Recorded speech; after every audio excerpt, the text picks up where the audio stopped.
أكبر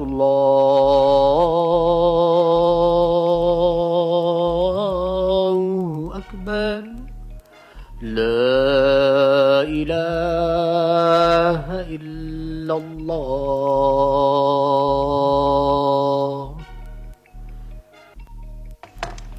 جی مولانا صاحب کا مائک کھولا.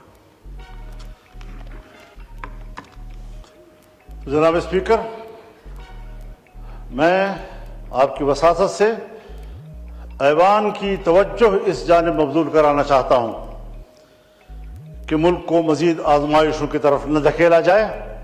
یہ ملک نئی آزمائشوں کا متحمل نہیں ہے. پالیسیاں سیاستدانوں کے حوالے کی جائیں، مذاکرات کا راستہ اختیار کیا جائے، غلط فہمیاں دور کی جائیں. ہر قدم جنگ کی طرف بڑھانے کی بجائے ہماری شناخت یہ ہونی چاہیے کہ ہمارا ہر قدم امن کی طرف بڑھ رہا ہے. دوسرے کو مورد الزام ٹھہرانا بہت آسان ہے، لیکن اپنی ذمہ داریاں نبھانا وہ کوئی آسان کام نہیں ہے. اس کی طرف ہمیں متوجہ ہونا ہوگا. آج ایک نوآبادیاتی نظام سے تو ہم نکلے. جنگ عظیم اول، جنگ عظیم دوم اور جنگ عظیم دوم کے بعد باقاعدہ نوآبادیات کا رواج تو ختم ہوا، لیکن عالمی قوتوں نے ترقی پذیر ممالک اور غریب ممالک کو غلام بنانے کا ایک نیا طریقہ نکالا.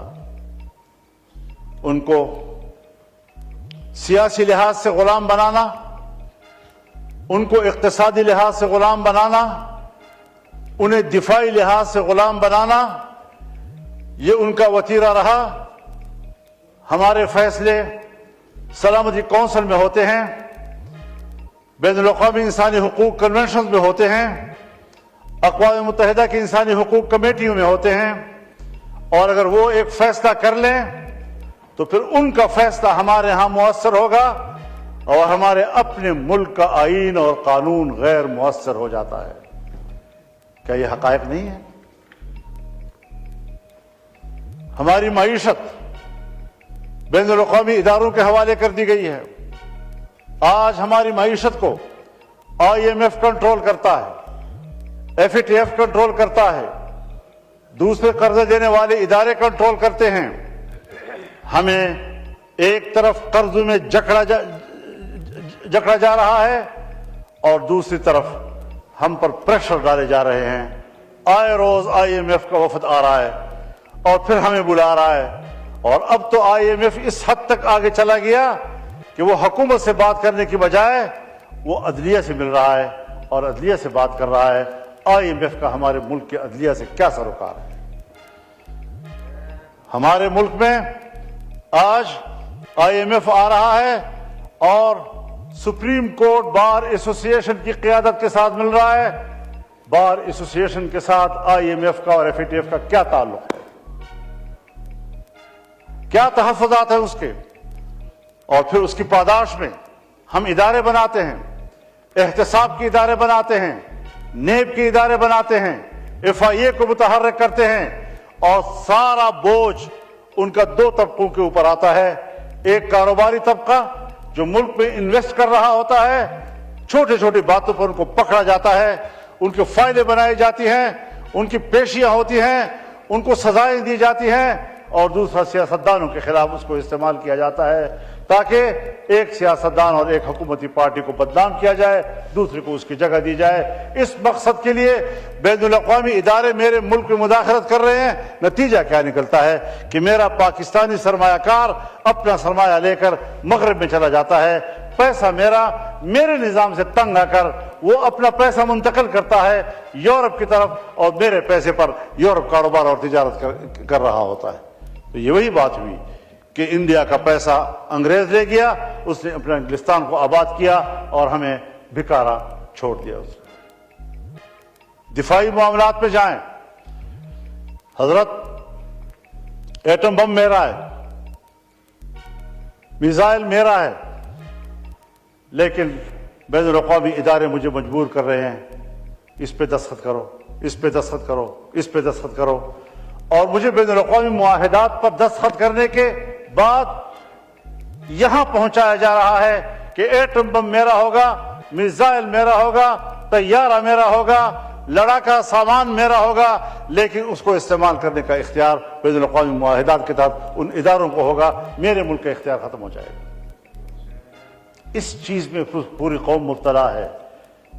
کس طریقے سے وہ میرے ہی ہاتھوں سے میرے بھائی کو مروڑ کر میرے سرمایہ کو اپنے ملکوں میں منتقل کر رہا ہے، کس طریقے سے وہ میرے ہاتھ پاؤں باندھ کر مجھے غیر مسلح کر رہا ہے، اور میرے اپنی صلاحیت وہ میرے دفاع میں استعمال نہیں ہو سکتی، ان کی اجازت سے استعمال ہوگی۔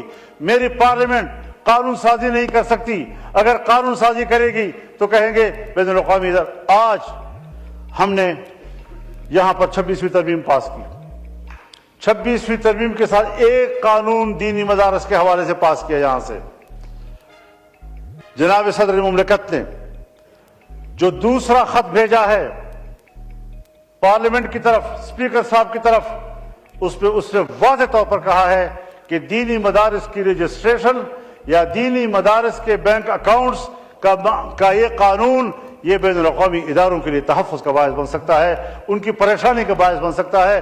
ہمیں بین الاقوامی اداروں کی رعایت قبول، لیکن اپنے ملک کے اندر ایک طبقے کو ہمیشہ اپنے مقابلے میں متصادم رکھنا ہے، اپنے ملک کے شہری کو میں نے پریشان رکھنا ہے۔ آج قانون پاس ہو چکا ہے، ایکٹ بن چکا ہے، گزٹ ہو چکا ہے اس کا۔ پارلیمنٹ سے ایک قانون پاس ہو جائے تو پھر صوبائی اسمبلی میں قانون سازی ہوتی ہے۔ ابھی تک کوئی صوبائی اسمبلی میں قانون سازی نہیں ہو رہی۔ فیڈرل گورنمنٹ نے اپروچ ہی نہیں کیا آج تک کسی ایک صوبائی اسمبلی کو۔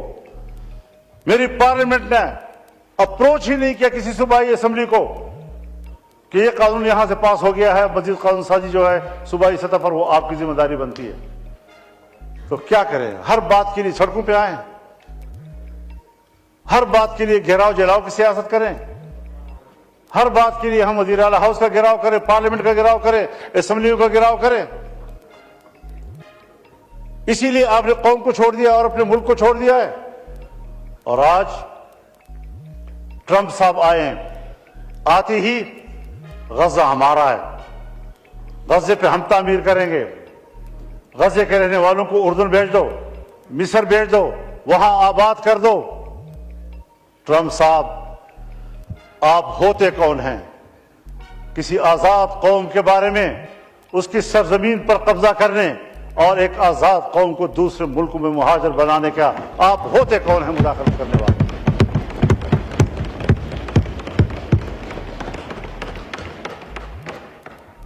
آپ کا کٹھ پتلی 15 مہینے فلسطینیوں کا قتل عام کر کے انسانی جرم کا مرتکب ہوا ہے۔ اگر صرف 2-3 شہروں میں فوجی کارروائی کے نتیجے میں قتل ہونے والوں کے پاداش میں صدام حسین کو لٹکایا جا سکتا ہے، تو اس پاداش میں جہاں نیتن یاہو کو سرعام پھانسی ملنی چاہیے تھی، آج امریکہ فلسطینیوں کے خون پر ان کو سپورٹ کر رہا ہے۔ بنیادی بات یہ ہے کہ جنگ عظیم اول کے بعد جب دنیا میں یہودی دربدر ہو گئے اور جرمنوں کے ہاتھوں پٹ گئے، تو اس زمانے میں لیگ آف نیشنز، اقوام متحدہ نے قرارداد پاس کی کہ ان دربدر شدہ یہودیوں کو جگہ دینا، ان کو اثر نو بسانا، یہ بین الاقوامی ذمہ داری ہے۔ بین الاقوامی ذمہ داری قرار دے کر صرف فلسطین کی سرزمین کو اس کے لیے کیوں خاص کیا گیا؟ تمام ملکوں سے کہا گیا کہ جہاں جہاں پر کوئی یہودی بستا ہے اپنے ملک میں ان کے لیے جگہ دو۔ کیوں کسی ملک نے ان کو جگہ نہیں دی اور سب کو اکٹھا کر کے فلسطین کی سرزمین میں لایا گیا؟ قرارداد میں کہا گیا ہے کہ کسی شہری کو، کسی یہودی کو جبراً کہیں آباد نہیں کیا جائے گا۔ قرارداد میں کہا گیا ہے کہ کسی سرزمین پر سرزمین والوں سے پوچھے بغیر جبرن ان کو آباد نہیں کیا جا سکتا. یہودیوں کو بھی جبرن لا کر آباد کیا گیا, فلسطینیوں سے بھی جبرن زمین لی گئی اور وہاں ان کو آباد کیا گیا. قرارداد میں کہا گیا ہے کہ فلسطین اوور پاپولیٹڈ ایریا ہے, یہاں مزید کسی کو آباد کرنے کی گنجائش نہیں ہے. اس کے باوجود اوور پاپولیٹڈ ایریا پر ان کو آباد کیا گیا. قرارداد میں کہا گیا ہے کہ فلسطین معاشی لحاظ سے انتہائی کمزور ہے, اس پر مزید بوجھ نہ ڈالا جائے. اس معاشی لحاظ سے کمزور ترین ملک پر اتنے بڑے یہودی آبادی کا بوجھ لا دیا گیا, اور آج تک یہ صرف بوجھ ہی نہیں بلکہ ان کی پیٹھ میں گھونپا ہوا چھرا ہے, خنجر ہے, جو آج بھی ہمارے جسم کو چھو رہا ہے اور ہمارے جسم سے لہو بہہ رہا ہے. تو جناب اسپیکر, ہم کیا دوبارہ نوآبادیات کی طرف جا رہے ہیں؟ مجھے معاف فرمائیے, یہ ہاؤس ہے میرا, میں اس پہ بات کرتا ہوں. جو کچھ پاکستان کے بارڈرز پہ ہو رہا ہے یہ آج سے نہیں ہو رہا, 40 سال سے ہو رہا ہے. اور اگر 40 سال کا آپ عرصہ نہ گنے تو گزشتہ 20 سال سے ایک ہی علاقے پر جنگ فوکس کی گئی ہے.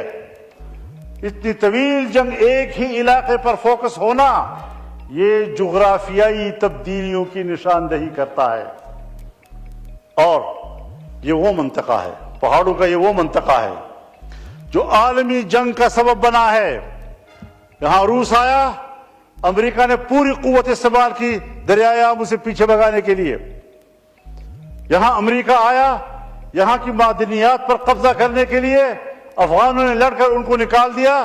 آج چائنا کی بھی خواہش ہے کہ میری رسائی افغانستان تک ہو سکے. افغانستان اور ہمارے فاٹا کے علاقوں میں اور خیبر پختونخوا کے علاقوں میں 2 قسم کے معدنیات ہیں. ایک وہ معدنیات جس کے ساتھ عام لوگوں کی معیشت کا تعلق ہے, گیس, کوئلہ, تیل, چاندی, سونا, کاپر وغیرہ وغیرہ. کچھ وہ پتھر بھی ہیں کہ جو خلا میں جانے والے راکٹوں اور میزائلوں میں استعمال ہوتے ہیں, جو 450 کی ہیٹ پر بھی تحلیل نہیں ہوتے.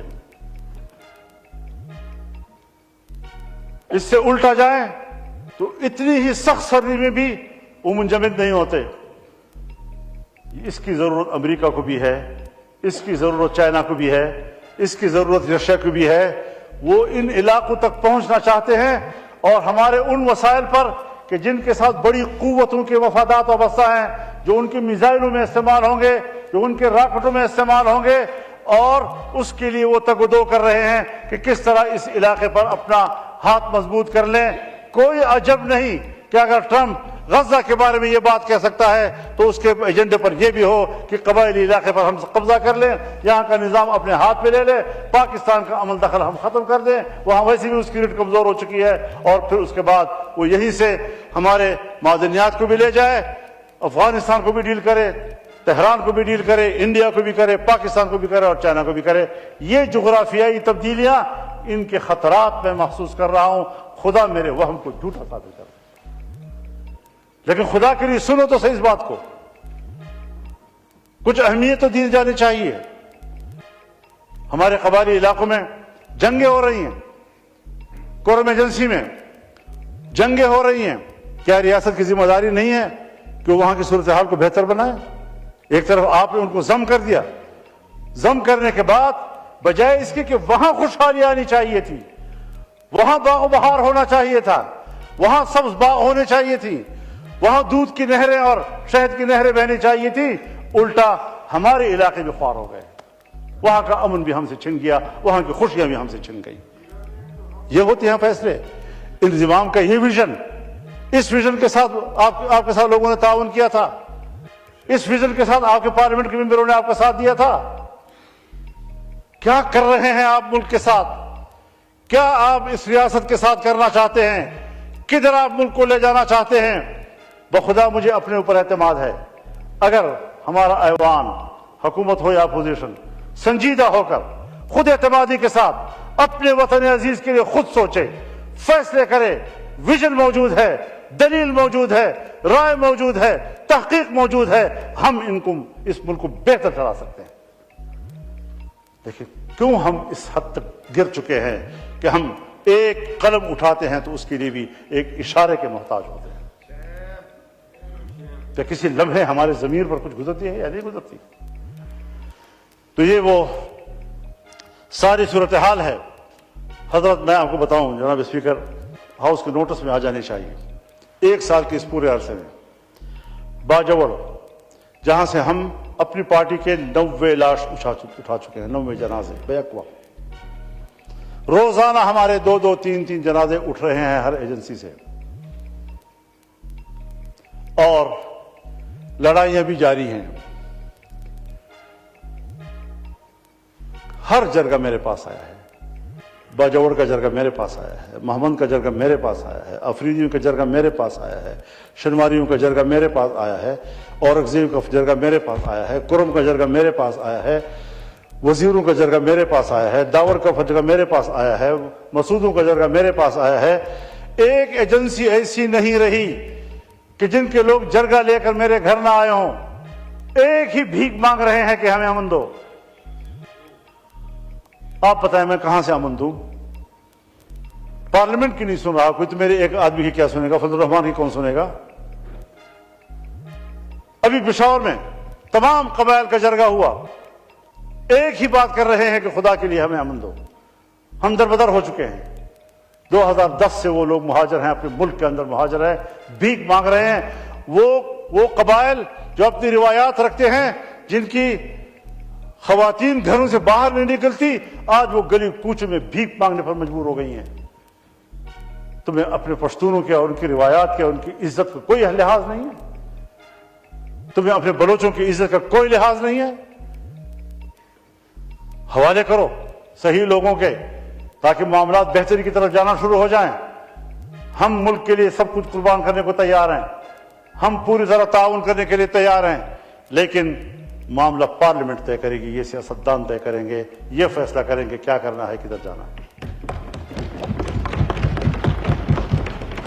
اعتماد کرو اپنے ملک کے لوگوں پر، سویلینز پر، سویلین قیادت کے اوپر ہمیں اعتماد کرنا چاہیے.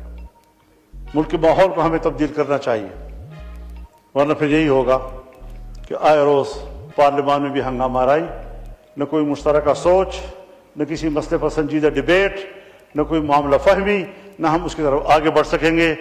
جناب اسپیکر، عذراہ کرم، میری گفتگو کو اپنے بوجھ نہ سمجھیے، بلکہ ذرا سنجیدگی سے ان سارے چیزوں کو لیجئے. میں درد دل سے باتیں کر رہا ہوں اور آپ کے نوٹس پہ لانا چاہتا ہوں، شاید کہ اتر جائے تیرے دل میں میری بات. خدا حافظ.